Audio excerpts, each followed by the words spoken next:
আসসালামু আলাইকুম। ষষ্ঠ শ্রেণীর গণিত টিউটোরিয়ালে তোমাদেরকে স্বাগতম। এই ভিডিওতে অনুশীলনী ২.২ এর ৫ নম্বর অঙ্ক থেকে আলোচনা শুরু করব। আমরা পূর্বের ভিডিওতে ১ থেকে ৪ নম্বর অঙ্ক সলভ করেছি। ভিডিওটি দেখার প্রয়োজন হলে দেখে নিবা।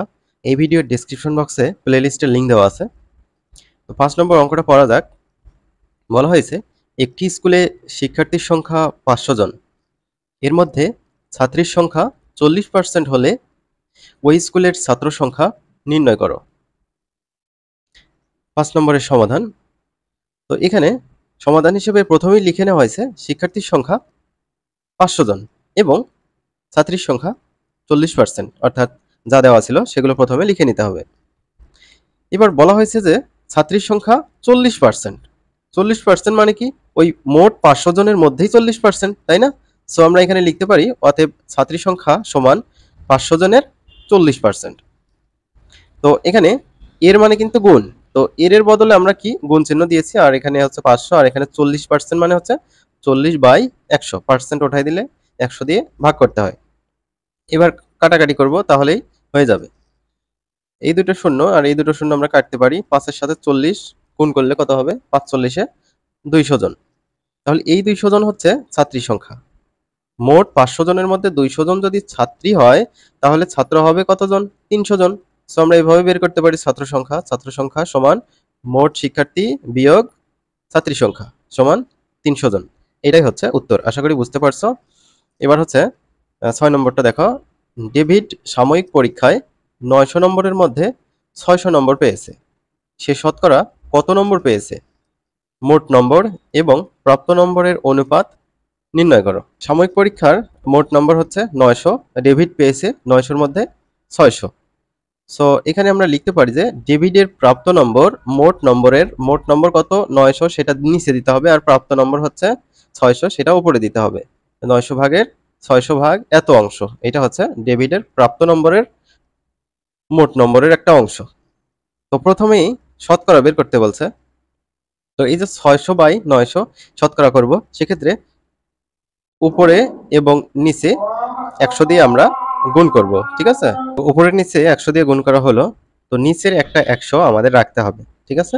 এই ১০০ আমরা এখানে রেখে দিলাম ১/১০০ এভাবে। তারপর এগুলো একটু কাটাকাটি করি। ০, ডাবল ০ কাটলাম। এখন এই ৯ এবং ৬ কে ৩ দিয়ে কিন্তু কাটা যায়। ৩ দুগুণে ৬, ৩ তিরিকে ৯। তাহলে এই যে এই দুটো শূন্য আমরা এখানে বসিয়ে দিলাম। ২০০ বাই নিচে থাকলো ৩। ২০০/৩ গুণ ১/১০০। সো ১/১০০ মানে কি? এখানে হচ্ছে পার্সেন্ট দেওয়া যায় ১/১০০-র বদলে। সো ২০০/৩% হয়ে গেল। ঠিক আছে? সো ৩ দিয়ে যদি ২০০-কে ভাগ করো, তাহলে এরকম পাবা। ৩ × ৬ = ১৮, এখানে হচ্ছে ২, আবার ৩ × ৬ = ১৮, ২, এই ২ উপরে যাবে, ভাগ করলাম ৩ দিয়ে, ৩ হচ্ছে নিচে যাবে। তো হচ্ছে ৬৬ সমস্ত ৩/২ এত শতাংশ।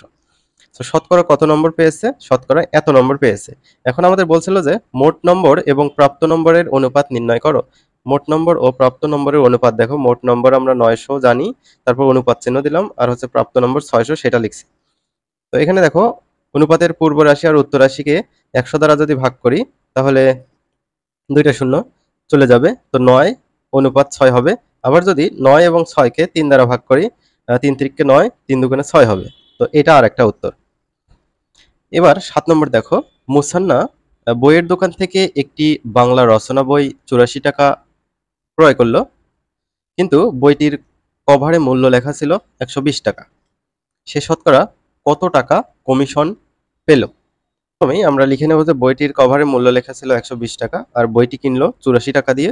কমিশন কয় টাকা হয়? ওই যে ১২০ টাকা থেকে ৮৪ বিয়োগ করতে হবে, ৩৬ টাকা কমিশন পাইছে। তার কমিশন কভারে লিখিত মূল্যের ৩০/১২০, এটাও বলতে পারো। তো এখন আমাদের শতকরায় প্রকাশ করতে হবে, তাই না? এখানে বলছে যে সে শতকরা কত টাকা কমিশন পেল। শতকরায় প্রকাশ করতে গেলে এই ৩৬/১২০ এটার উপরে এবং নিচে ১০০ দিয়ে গুণ করতে হবে। সো এই নিচের ১০০ এটা কাটাকাটি করা যাবে না, এটা রেখে দিতে হবে। তারপর এই যে বাদ বাকি যেগুলো থাকলো, এগুলো আমরা কাটাকাটি করব। তো নিচের এই ১০০টা রাখলাম। তাহলে এই শূন্য আর এই শূন্য যদি কাটি, ১২ দিয়ে ৩৬ কাটলে কত হবে? ৩ × ১২ = ৩৬। 3 আর 10 গুণ করো, 3 10 30, তাহলে উপরে থাকে 30 আর নিচে হচ্ছে এই যে এই 100টা থাকে 30/100। এই যে নিচের 100-র বদলে আমরা পার্সেন্ট এই চিহ্নটা দিতে পারি। সো 30/100 মানে 30%, 30% কমিশন পাইছে। এটা হচ্ছে 7-এর উত্তর। এবার হচ্ছে 8 নম্বর দেখো, একজন চাকরিজীবীর মাসিক আয় 15,000 টাকা, তার মাসিক ব্যয় 9,000 টাকা, তার ব্যয় আয়ের শতকরা কত? প্রথমে আমরা লিখছি একজন চাকরিজীবীর মাসিক আয় 15,000 টাকা এবং মাসিক ব্যয় 9,000 টাকা। তার ব্যয় আয়ের 15,000-এর 9,000 এত ভাগ বা এত অংশ, ঠিক আছে? মোট যেটা সেটা নিচে দিতে হবে, আর হচ্ছে মাসিক ব্যয় যেটা আছে সেটা তোমাদের উপরে দিতে হবে। তো এখন এই যে 9,000 বাই 15,000 এটা পেলাম, এটা শতকরায় রূপান্তর করতে হবে। একইভাবে উপরে এবং নিচে 100 দিয়ে গুণ করতে হবে, আর এই নিচের 100টা রেখে দিতে হবে। দিয়ে আমরা কাটাকাটি করব, এই দুটো শূন্য এই দুটো শূন্য কাটতে পারি, তারপর এই শূন্য কাটতে পারি। এই যে 15 দিয়ে 90-কে কাটলে হবে 6, আর একটা শূন্য বাকি থাকে, কেটে আমরা এখানে 60 করে দিলাম, আর নিচে থাকে এই যে এই 100। তো 60/100 মানে হচ্ছে 60%। তাহলে উত্তর হলো ব্যয় আয়ের 60% বা শতকরা 60 টাকা। এটা 8-এর উত্তর। এবার আমরা 9 নম্বরটা দেখব।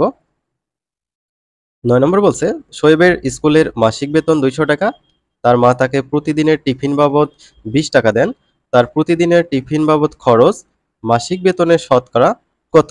এগুলো সেম টাইপের অঙ্ক, দেখতেই পাচ্ছ। একইভাবে আমরা অঙ্কগুলো সলভ করতেছি। প্রথমে লিখবো যে শোয়েবের স্কুলের মাসিক বেতন হচ্ছে 200 টাকা এবং তার প্রতিদিনের টিফিন বাবদ খরচ 20 টাকা। তাহলে টিফিন বাবদ খরচ মাসিক মূল বেতনের এই যে 200 ভাগের 20 ভাগ বা 20/200 এত অংশ, যেটা মোট সেটা অবশ্যই নিচে দিবা, আর হচ্ছে এই মোট টাকার থেকে কত টাকা খরচ করে সেটা উপরে দিবা। এখন এটা শতকরায় রূপান্তর করি। সেক্ষেত্রে দেখো, আমরা প্রথমে 20/200 লিখে নেব, উপরে এবং নিচে 100 দিয়ে গুণ করব, নিচের 100টা রেখে দেবো, অর্থাৎ এটা কাটাকাটি করব না, ঠিক আছে? তো এখন এই যে এই দুটো শূন্য কাটতে পারি, এই 2 দিয়ে 20-কে কাটলে হবে 10, তাহলে উপরে থাকলো 10 আর নিচে হচ্ছে 100। তো 10/100 মানে হচ্ছে 10%, ঠিক আছে? তাহলে প্রতিদিনের টিফিন বাবদ খরচ মাসিক বেতনের 10%। এবার হচ্ছে 10 নম্বরটা দেখো, একটি স্কুলের শিক্ষার্থীর সংখ্যা 800 জন, বছরের শুরুতে 5% শিক্ষার্থী নতুন ভর্তি করা হলে এই 5%টা কার? এই যে 800 এর 5% কিন্তু। বর্তমানে ওই স্কুলের শিক্ষার্থীর সংখ্যা কত? আগে ছিল 800 জন, তো এই যে 800 এর 5% করার পর নতুন যেটা ভর্তি হলো সেটা 800 এর সাথে যোগ করতে হবে, তাহলে বর্তমানে ওই স্কুলের শিক্ষার্থীর সংখ্যা পাওয়া যাবে। শিক্ষার্থীর সংখ্যা 800 জন, নতুন শিক্ষার্থী ভর্তি হলো 800 এর 5%। সো 800 এখানে লিখছি, এর মানে হচ্ছে গুণ, আর 5% মানে 5/100, পার্সেন্ট উঠাই দিলে 100 দিয়ে ভাগ করতে হয়। এই দুটো শূন্য আর এই দুটো শূন্য কাটলে 8 আর 5 গুণ করো, 5 8 40। সো 40 জন নতুন শিক্ষার্থী ভর্তি করছে। তাহলে বর্তমানে স্কুলের শিক্ষার্থী হবে, আগে ছিল 800 এখন হয়েছে 40, তাহলে যোগ করলে 840 জন হবে। এটা 10-এর উত্তর। এবার হচ্ছে 11 নম্বর দেখো। 11 নম্বর বলছে একটি শ্রেণীতে 200 জন শিক্ষার্থীর মধ্যে 5% অনুপস্থিত ছিল। ভালো কথা। কতজন শিক্ষার্থী উপস্থিত ছিল সেটা বের করতে হবে। তাহলে 200 এর 5% অনুপস্থিত ছিল। অনুপস্থিত কতগুলো আছে সেটা বের করতে পারলে আমরা মোট শিক্ষার্থীর থেকে অনুপস্থিত বাদ দিলে উপস্থিত শিক্ষার্থী পেয়ে যাব। শিক্ষার্থীর সংখ্যা এতজন, অনুপস্থিত 5%, যা দেওয়া ছিল সেটা লিখছি। অতএব অনুপস্থিত শিক্ষার্থীর সংখ্যা, এই যে মোট শিক্ষার্থী 200 জনের 5%। সো 200 লিখছি, এর মানে হচ্ছে গুণ, 5% মানে 5/100। এই দুটো শূন্য কাটতে পারি ওপর নিচে, তাহলে 5 দোকানে 10 জন। তো 10 জন শিক্ষার্থী অনুপস্থিত ছিল 200 জনের মধ্যে, তাহলে উপস্থিত কতজন হবে? 190 হবে। সো শিক্ষার্থী উপস্থিত ছিল মোট শিক্ষার্থীর থেকে অনুপস্থিত শিক্ষার্থী বাদ, তাহলে বিয়োগ করলে পাবো 190 জন। এটাই হচ্ছে 11 এর উত্তর। এবার 12 দেখো সমাধান। 10% কমিশনে বইটির প্রকৃত মূল্য 100 টাকা হলে ক্রয় মূল্য 100 মাইনাস 10 মানে হচ্ছে 90 টাকা। 10% কমিশন মানে 100 টাকার থেকে 10 টাকা ছাড় দিছে। সো 100 থেকে 10, এই কারণে আমরা এখানে বিয়োগ করছি, ঠিক আছে? আর বইয়ের প্রকৃত মূল্য 100 টাকা, যেহেতু শতকরার অঙ্ক সবসময় 100ই হবে। তাহলে আমরা এখানে কি দেখতে পাচ্ছি? প্রকৃত মূল্য হচ্ছে 100 টাকা আর হচ্ছে ক্রয় মূল্য 90 টাকা। আমরা এখানে অনুপাত আকারে লিখতে পারি, প্রকৃত মূল্য অনুপাত ক্রয় মূল্য সমান 100 অনুপাত 90, এটা লিখতে পারি। অনুপাত মানে যেহেতু ভগ্নাংশ, সো আমরা প্রকৃত মূল্য ভাগ ক্রয় মূল্য সমান 100 ভাগ 90 লিখতে পারি। এখন ডান পাশে একটা ছোট্ট নোট করেছি, দেখো আমরা কোনাকুনি গুণ করব, যেহেতু প্রকৃত মূল্য বের করব এই কোণা আগে গুণ করব, ঠিক আছে? তাহলে প্রকৃত মূল্যের সাথে এই যে এই 90 গুণ হবে, দেখো প্রকৃত মূল্য গুণ 90 সমান, আর ক্রয় মূল্যের সাথে 100 গুণ করে আরেক পাশে রাখতে হবে, ক্রয় মূল্য গুণ 100। প্রকৃত মূল্য বের করবো, 90 গুণ অবস্থা আছে, ডান পাশে ভাগ হবে। তাহলে দেখো ক্রয় মূল্যের সাথে 100 গুণ ভাগ 90, দেখো প্রকৃত মূল্য সমান ক্রয় মূল্যের সাথে 100 গুণ ভাগ 90, 90 এর একটা শূন্য 100 এর একটা শূন্য কাইটে দিতে পারি। তো 10/9 গুণ ক্রয় মূল্য কত দেওয়া আছে অঙ্কের মধ্যে, 180 টাকা। সো এটা আমরা এখানে দেবো। তো 9 দিয়ে 18কে কাটলে কত হবে, 9 দিয়ে 18কে যদি কাটি তাহলে 2 হবে, আর এই শূন্যটা আমরা এখানে দেবো। তো 10 আর 2 2 শূন্য গুণ করলে 200 হবে, ঠিক আছে। তো বইটির প্রকৃত মূল্য 200 টাকা। তো এবার 13 নম্বরটা দেখব। কলার দাম 14 সমস্ত 7/2 শতাংশ কমে যাওয়ায় 420 টাকায় পূর্বাপেক্ষা 10টি কলা বেশি পাওয়া যায়। ক নম্বর বলছে একটি সংখ্যার 14 সমস্ত 7/2% সমান 10 হলে সংখ্যাটি নির্ণয় করো। তো চলো আমরা আগে ক নম্বর অঙ্কটা সলভ করি। ক নম্বর, এই যে 14 সমস্ত 7/2 শতাংশ সমান 100/7 শতাংশ। কিভাবে এটা করলাম, 14 সাথে 7 গুণ করে তার সাথে 2 যোগ করেছি, আর নিচের 7 এটা রেখেছি। এটা হচ্ছে মিশ্র থেকে অপরকৃত করে নিলাম। তো পার্সেন্ট ওঠাবো, 100 দিয়ে ভাগ করতে হবে। সো 100/7 গুণ এই যে 100টা নিচে এসে গুণ হবে, 100 কেটে দিলে উপরে 1 থাকে, নিচে 7, সো 1/7 হবে। সো দেওয়া আছে সংখ্যাটির 14 সমস্ত 7/2 শতাংশ সমান 10। সো এটা মানে কি পাইলাম, 1/7। সো অর্থাৎ সংখ্যাটির 1/7 গুণ সমান 10। তো এখানে 1/7 এখানে গুণ অবস্থা আছে, ডান পাশে গেলে ভাগ হবে, 10 এর সাথে ভাগ হবে। তাহলে নির্ণয় সংখ্যাটি হবে 10 ভাগ 1/7। তো এখন এই যে ভাগটা উঠাই দিতে হবে। তো ভাগটা যদি উঠাই দেই, এই 10 থাকবে, ভাগটা গুণ চিহ্ন করে দিলাম। তো 1/7 7/1 হবে, নিচে 1 লেখার দরকার নেই। সো 7 10 70। তারপর খ নম্বর বলছে প্রতি ডজন কলার বর্তমান দাম কত। কলার দাম এত পার্সেন্ট কমে যায়। সো 100 টাকায় এত টাকা কমে যায়। তো এটা মানে কি জানো, 14 এর সাথে 7 গুণ করে 2 যোগ আর নিচে 7, তো এত টাকা। সো 100 টাকায় কমে যায় এত টাকা। এরপর দেখো 1 টাকায় কমে যাবে হচ্ছে কম। সো 1 এর উপরে কি ছিল, 100 ছিল, সেই 100 এই যে 100/7 নিচে এসে ভাগ হয়ে গেল, এখানে দেখতে পাচ্ছ। এখন 420 টাকার কথা বলা আছে অঙ্কের মধ্যে। 420 টাকায় কি হবে, উপরে যে গুণ হবে, অর্থাৎ একটু বেশি হবে। সো এই 100 আর এই 100 যদি কাটি, 7 দিয়ে 420কে কাটলে হবে 60, ঠিক আছে। আর আমরা জানি 1 ডজন মানে হচ্ছে 12টি। অতএব কলার দাম 60 টাকা কমে যাওয়ায় 10টি কলা বেশি পাওয়া যায়। এই যে এই 60 টাকা এবার আমরা ব্যবহার করলাম। তাহলে আমাদের 1 ডজন কলার বর্তমান মূল্য এটা চাওয়া হয়েছে। সো আমরা এখানে লিখব 10টি কলার দাম 60 টাকা, একটির দাম 60/10, আর হচ্ছে 12টি বা 1 ডজন কলার দাম বেশি হবে। সো উপরে যে গুণ হবে, 10 দিয়ে 60কে কাটলে হচ্ছে 6, 6 12 72, ঠিক আছে। তাহলে 1 ডজন কলার বর্তমান মূল্য 72 টাকা। এরপর দেখো গ নম্বর কি বলছে। গ নম্বর বলছে প্রতি ডজন কলা কত দামে বিক্রয় করলে 33 সমস্ত 3/1 শতাংশ লাভ হতো। তো লাভ বের করতে বলছে আমাদের। হতে পাই 1 ডজন কলার বর্তমান মূল্য 72 টাকা, এটা আমাদের কাজে লাগাইতে হবে।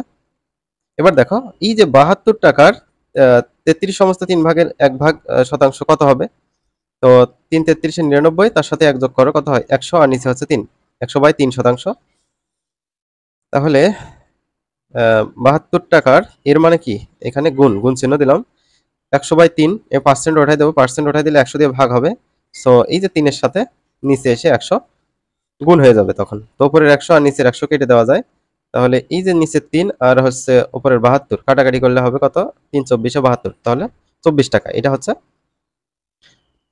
এটা হচ্ছে কি পেলাম, 72 টাকার 33 সমস্ত 3/1 এবার এত পার্সেন্ট লাভে বিক্রয় মূল্য কত হবে।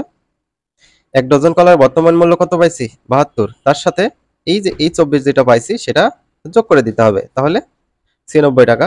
এটাই হচ্ছে সর্বশেষ উত্তর। প্রতি ডজন কলা 96 টাকা দামে বিক্রয় করলে এত পার্সেন্ট লাভ হতো। তো শিক্ষার্থীরা, আমরা পরবর্তী ভিডিওতে পরবর্তী অনুশীলনের অঙ্কগুলো আলোচনা করব।